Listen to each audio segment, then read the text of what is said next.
Hi, this is Pat Moorhead with Moor Insights Strategy, and I am here with my amazing co-host who is traveling, but he is still potting, Daniel Newman, founder, CEO, president, chief wahoo of Futurum Research. Daniel, how you doing?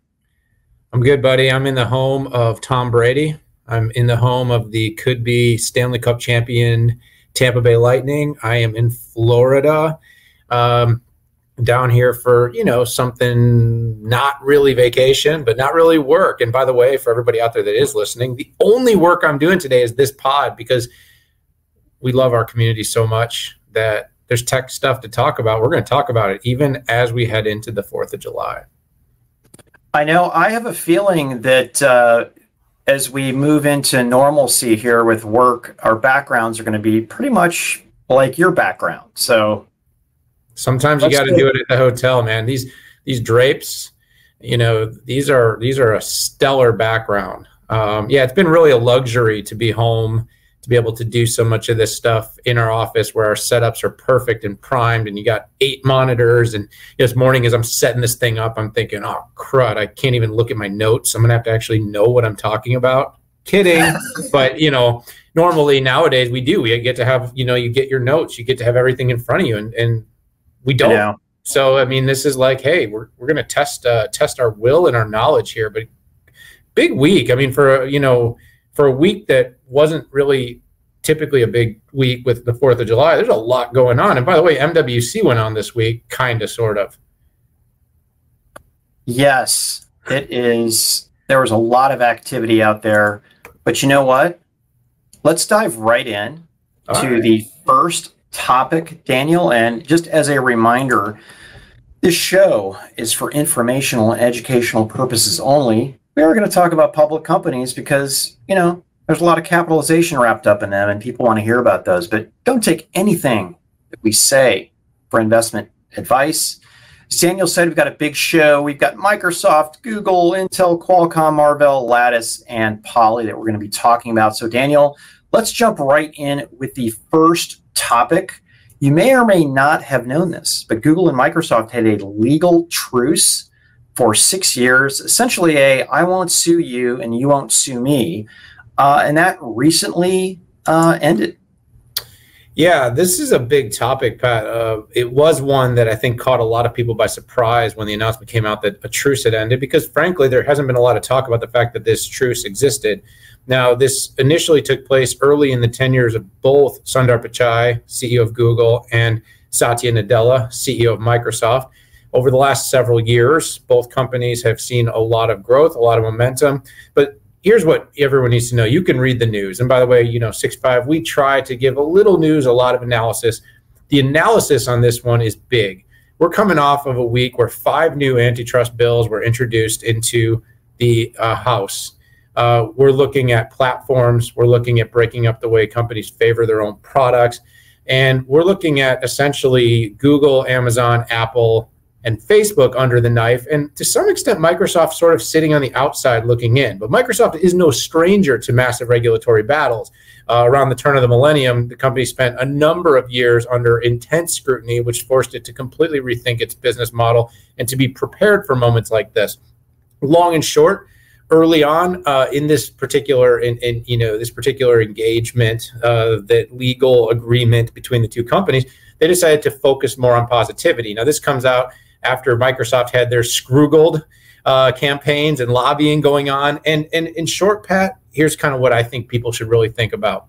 One, the advertising space, Google just came out and basically announced they're going to extend cookies into the longer term future. Well, Microsoft just came out with Windows 11, its Edge browser, which focuses on more privacy. This is a key moment for the company to come out with a stronger privacy stance, and that potentially means they're going to have to be somewhat critical of what's going on at Google. Another thing that immediately came to my attention is Microsoft recently announced its intention to make side loading on its devices easier. Now, they're not in the mobile OS space yet, but hold your horses. With Windows 11, ARM support got a lot bigger. You're already seeing them come down market with smaller profile devices like the Duo.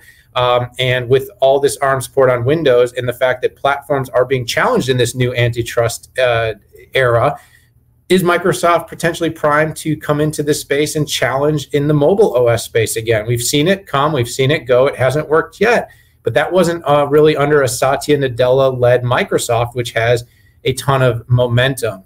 And here are just a couple of things, but the last thing I'll say, and Pat, I'll try to leave a couple of thoughts for you to be able to jump in here, is in this space in particular, right? Google and Microsoft are challenging each other everywhere. And by the way, the optics of having some sort of alignment to not challenge each other in court just isn't good optics right now, not in the middle of antitrust and regulatory over big tech. They're challenging each other in workspace, productivity, collaboration, cloud, advertising, social. These two companies are neck and neck. And frankly, this is probably the one really interesting and odd anomaly I said is in some ways, the two companies challenging each other is good for the regulatory because showing competition, showing that there is no collusion or alliance of any type between these companies to not challenge each other means that's just one more big competitor in the space. And when you're trying to pass antitrust law, when you have 4 and 5 big companies all competing in, for instance, cloud, is it really non-competitive? And I would argue it is not. Pat? Yeah, so you left a little bit for me, and I appreciate that. But I think this has a lot to do with showing that these big companies can be competitive against each other. And I know you had mentioned this, but I'll put an exclamation point on that, right? When you have either public deals or secret deals with these large companies agreeing to do or not to do, I think the courts might construe that as very monopolistic. Hey, you take this market, I'll take that market, right? We'll dominate everybody else and everything's okay. The other thing, while this isn't Microsoft and Google, there's Microsoft and Apple. Microsoft has been very, really, and I did a lot of press interviews this week on that very topic, which was Apple, Microsoft really turning the screws down on Apple, and whether it's Apple's 30% store tariff versus Microsoft's 0 to 15% tariff, I think it's fascinating. Apple is impinging on the PC market with the new M1 chips, and I'm waiting for them to make their price reduction to go from like an OPP to around 1,000 to maybe $799, where they could really damage the Microsoft ecosystem. So I'm with you. More competition is better. Let's move to the next topic, Daniel. Intel was in the news recently, and not for what I think maybe they wanted to be in the news for. So Sapphire Rapids had a push, and also there was a reorg, particularly across DCG. And I don't know if they're combined, but we just decided to put them in at the same time. So I think in a way, the Sapphire Rapids push was a little bit, the reaction, I was pretty surprised. I mean, Wall Street, what are they down, like 5 points? Daniel, since that was announced. So Intel had committed to shipping Sapphire Rapids by the end of 2021 and then to have volume in the first half. Intel is still going to hit volume in the first half, albeit in the second quarter, but they really had to do it, I think, because a new leader came in at DCG. And listen, this is my speculation and nothing that I got from Intel, but I think Sandra Rivera came in to run DCG. She saw the schedule, she saw what the outbound message was, and said, listen, this is the new Intel, and our new CEO has made some commitments on how we communicate, and we're more open. And one thing led to another, and they gave more details. So now, was that connected to the reorg that was last week? I have no idea, but it is incredibly ironic And essentially what happened, and listen, I like Naveen Shenoy a lot. Got to know him a lot better over the last couple of years. He is exiting stage left, and we've got new leadership coming in with Sandra Rivera. I've gotten to know her really well when she was running the networking group and building that, and she spent the last couple of years running HR.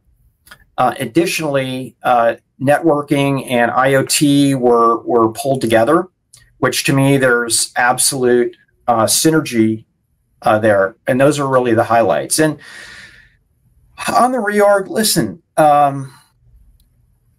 new CEO Pat Gelsinger came in and said, "Hey, we're going to bring technologists to the top," and Sandra Rivera has a double E, and Naveen didn't. That could very well be the reason for this. And also, I mean, Daniel, how many times have we seen a new CEO comes in, 100% of the time they make changes? And so here we are. So people shouldn't over-index on the reorg like, oh, they're going to be a complete failure. I mean, my gosh, DCG still has 90% market share of general purpose servers and is growing in storage and growing in networking and carrier. And we're always up and the right. But, we can't underplay the commitment that Pat Gelsinger made to schedules and the commitment that he made to be more open. So we have what we have, Daniel. Yeah, absolutely, Pat. A couple things I wanted to notate too. This slip into the first half of 2022, while it was sort of textbook Intel and what's happened with Intel over the last few years, to your point, the more transparent, open, upfront, and early admittance of this was a solid move to show this is a new Pat Gelsinger-led Intel, and it's not going to be mistake-free, not possible, but it's going to be proactive in communications. The second thing is the company did take the chance to make this update not just about being late, but also being better. And that kind of got a little bit lost, but there was some pretty significant updates. And I pointed to these in some of my hot takes this week. There was new support for, advanced matrix extensions, which is important to the DL Boost technology, which is important to the ML strategy of Intel and their general purpose CPUs. There were enhancements to its data streaming architecture. I think it made this the first Intel chip that is going to include DSA. And then the second thing is in upcoming Sapphire Rapids, they did announce or officially memorialize that they're going to feature up to 64 gigs of HBM2. So made enhancements on the memory or confirmed some of the capabilities. And while the point is all these things were really part of the plan from the get-go, and from talking to the team about this delay, they're taking their time and making really what is a modest extension to the go-to-market to try to make sure that these enhancements that have been committed in Sapphire Rapids are truly delivered. Because I think waiting a quarter or a month, because actually I think it was at like Supercomputing or Computex, they'd already sort of alluded to this thing being delayed into the beginning of 22. So this isn't even really the first time they said it. It's just the first time they've officially said it, Pat. And I guess to that point, getting it right, I still believe at this point is going to be more important than getting it fast. AMD, ARM, very strong competition right now. But let's just say, Pat, that they're going to be better served to get it right. And by the way, with Ice Lake being a little bit late to market too, this actually kind of one of the convenient benefits is giving a little bit more time gap between those two launches for customers to settle in on these new generations. So definitely imperfect, not the ideal situation, but I do believe the company is doing a pretty good job of making the best of this difficult moment. Yeah, those are really good adders, Daniel. And I actually talked to an OEM that was actually thankful, which you're like, thankful? They're thankful because it'll be Intel doing the incremental testing for 3 months as opposed to them finding bugs and submitting to Intel. So they were thankful that Intel is not going to push, their problems down the line to them. Now another OEM's like, we're ready, let's go. All right. And we're okay with this. Our customers aren't going to use these two instructions, which, by the way, I had originally mistakenly thought that it was just these two instructions that were causing the issue. It's not. Intel with Sapphire Rapids, it's a brand new platform and it's a brand new chip, right? And anytime you introduce a new memory architecture, or sorry, a new memory standard with DDR5, which they're leading in, problems always happen 100% of the time. When I was at AMD, I mean, this was some of the hardest part to get. Not only, you can get one vendor going on memory, but getting multiple vendors going on new memory is freaking tough, because you're going back and forth with the memory vendors. And Intel didn't tell me this, but I think it's memory. I think it's a DDR5 thing that they're trying to work out. But let's go to the next topic, Daniel. Also in chip stonkery, new Qualcomm CEO Cristiano Amon took the scepter yesterday. He's been CEO-elect for a while. He's been president of Qualcomm for a long, long while. We just had him at the 6.5 Summit. Daniel, what's your take? Yeah, I mean, this, Pat, is probably one of our quicker hit topics, but it was something that we've been long awaiting to be memorialized. Steve Monkoff did a very good job, helped Qualcomm navigate some really murky waters for a number of years in regulatory, a long and difficult lawsuit with Apple, ongoing and continuous challenges to its licensing model, dealing with the FTC. But over the last year and a half, the company has had some pretty good results in a number of these legal cases. Steve felt that it was the right time, as you suggested, to hand over the scepter. Cristiano, from the QCT and on the technology and product side, has really been actively the face of the company for countless years, whether that's been Snapdragon Summit for the press, whether that's been Mobile World Congress. Cristiano was the person we've been seeing oftentimes in the press and the interviews in the media. He's very active, very product driven. I think the moment in time to turn directionally from the company that's kind of constantly navigating these legal challenges to a company that's building, innovating, and really focusing on that more is the reason. And of course, I have to imagine Steve was he did a great job. You saw, I think, the share price almost tripled at its peak, coming out of some very scary moments during its Apple litigation. The company's in a very good position, has the right alignments. Qualcomm's Snapdragon it finds itself in most of the world's premium devices, and they've dealt with the and they're also, by the way, innovating in all kinds of new adjacencies, whether that's been RF front end, whether that's been automotive, IoT. And Cristiano's really been a key advocate for that. So, Pat, like I said, I will make this one pretty quick. I'm really interested. First of all, congratulations, Cristiano. It's been great. We've had you here on the cast a few times. We had you at our summit. We expect and hope that you will come back and you will continue to talk to us now that you're officially memorialized as CEO. We'll be even more excited to have you here.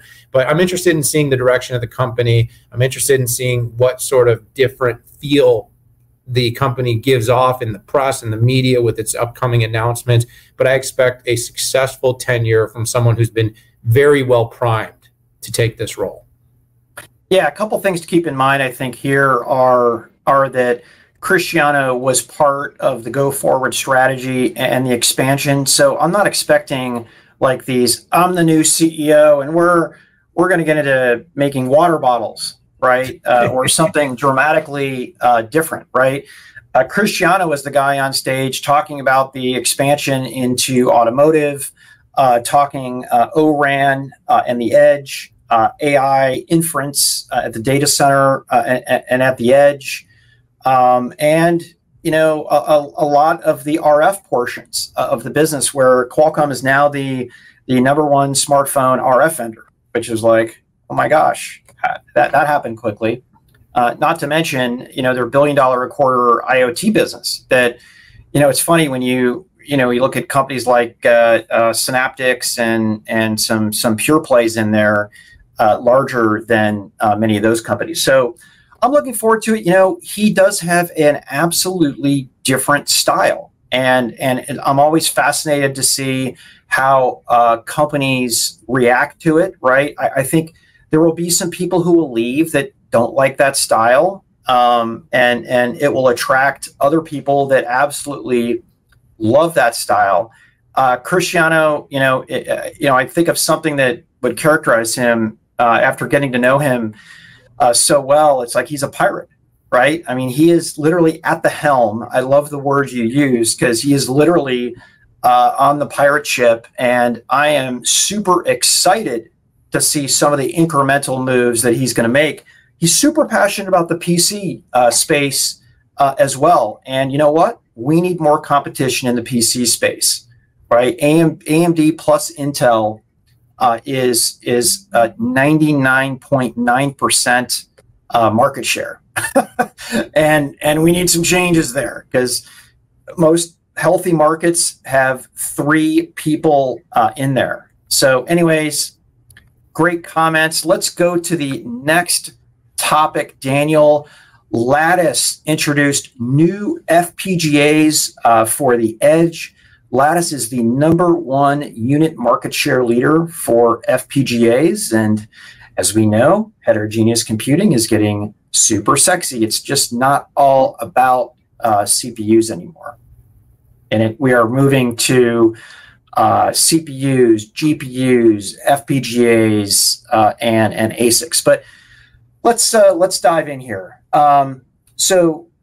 With that said, they brought out a new version, a Pro version, that is for their general purpose. And what general purpose essentially means is they have some more fixed for purpose FPGAs with some of their software kits. But this is really a double click into that next generation here.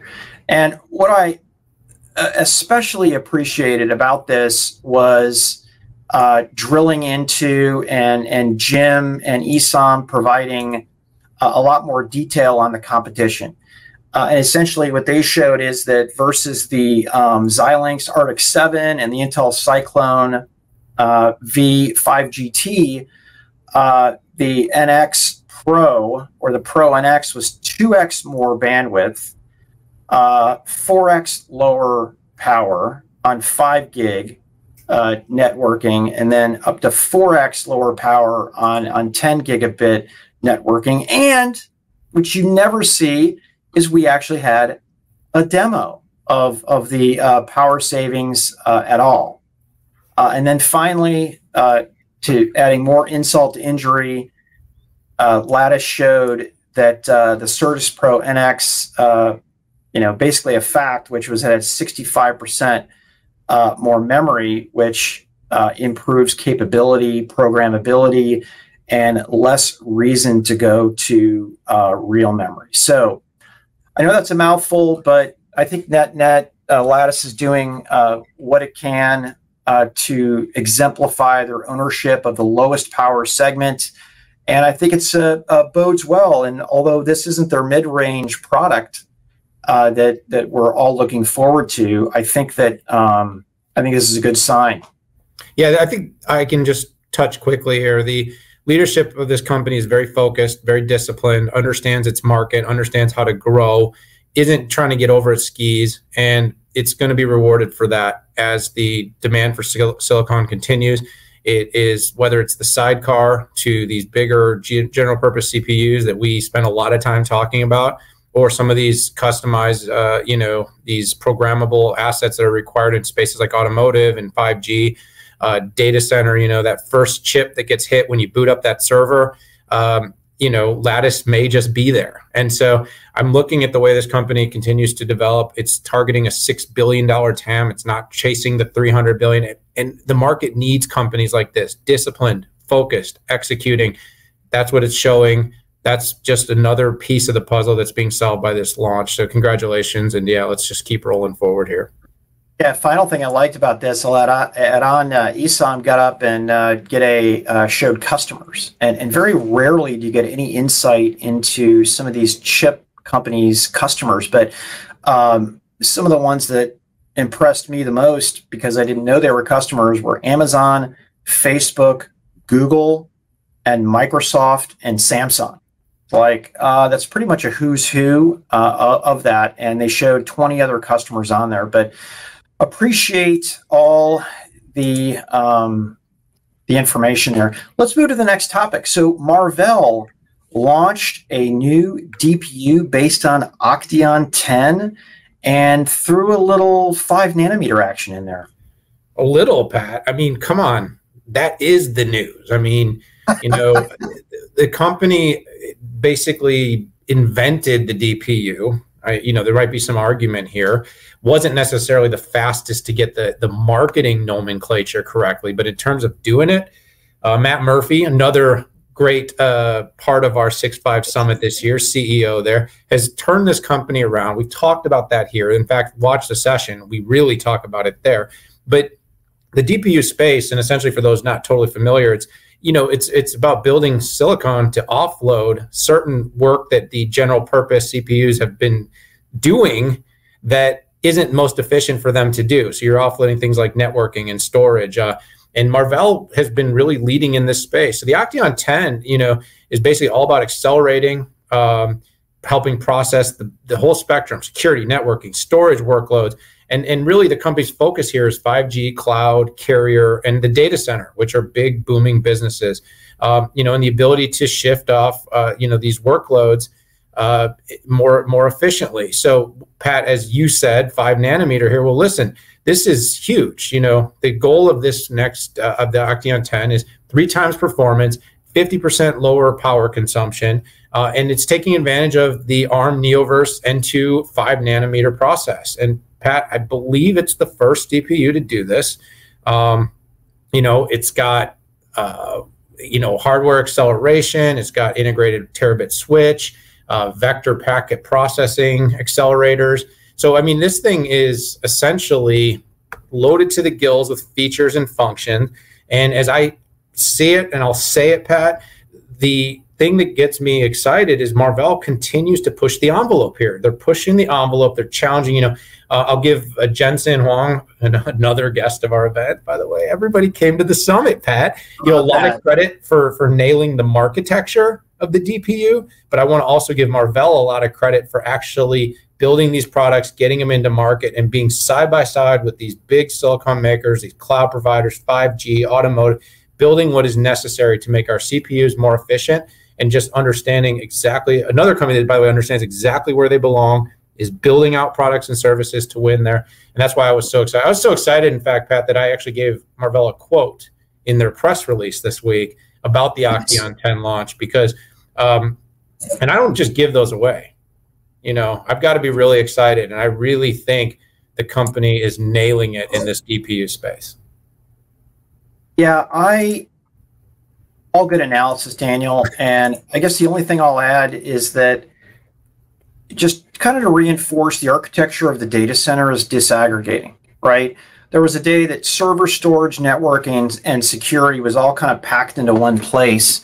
And in order to get the scale-up capabilities and to be able to more easily jockey between different types of applications requires disaggregation. And, you know, we see it in storage, right? SAN, intelligent SAN, and NASes that have acceleration, like Aqua on AWS.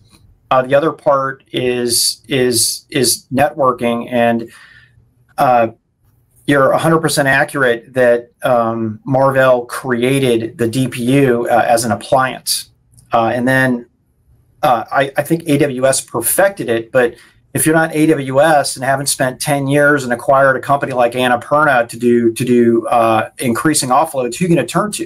You're going to turn to Marvell in the cloud.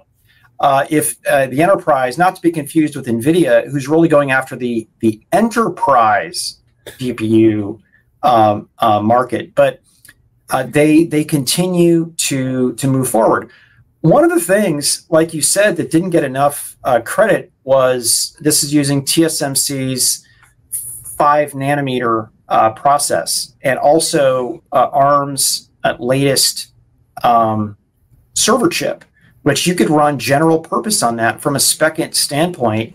Right now, at least on paper, haven't seen this yet, is higher spec than any chip from Intel or AMD. Now, this is not supposed to do general purpose computing. I understand that because it's a DPU, but way to put a massive compute engine on the edge. And I'm looking forward to, hey, beyond maybe security, DNS or things like that, what else could they do here? Well, I mean, they did add their own unique machine learning engine, which is pretty cool. But anyways, great stuff, great chip analysis here. Gotta be love chips. Well, I mean, you can't have SAS without chips. You can't. Chips and SAS, the two bookends that make the world go around. Well, you really can't have anything without chips in the tech space. Everything runs on a chip. And, you know, I think there's a lot of people who love tech that do not appreciate the fact, whether it's your gaming console, your mobile device, your laptop, the server that runs your business's applications. I mean, look, Pat, we don't geek out on chips because, you know, it's just a popular topic. We geek out on chips because as chips become more capable and as infrastructure becomes more, you know, elastic with what semiconductors are doing, the stuff we get to do is cooler. Speaking of the stuff we get to do that's cooler, you love to look at cameras. So I'm not the host, but I just took over that turn. Normally I just let you go, and I just couldn't help myself. So it's okay. No, let's move to Poly. So Poly, as you know, has been pretty much crushing it on its new generation of products that are more for a hybrid work. And Daniel, you and I have talked about it many times. The thing that we think the industry is missing when we go to hybrid is how do you make everybody equal, right? It was one thing when we were all remote, where if you're a VP or the wood chopper, junior wood chopper, I was called that, by the way, 30 years ago, you got the same size block, and you could mute, everybody can mute or unmute themselves. Well, what happens when we have hybrid, where you have people who are remote, and then you have the people at headquarters, you know, let's call it the VP at headquarters, and then the people who are sucking up to the VP at headquarters sitting right next to that person. That means we no longer have equality. So what Poly did is they brought out a camera called the E70. I haven't reviewed it yet, so this is just more kind of editorial about it. But it has two 4K cameras to scan the entire room to be able to zoom in on the person who's talking. But in my opinion, and more importantly, it can segment each person's face that's in the big room to give that look that everybody had when we were remote.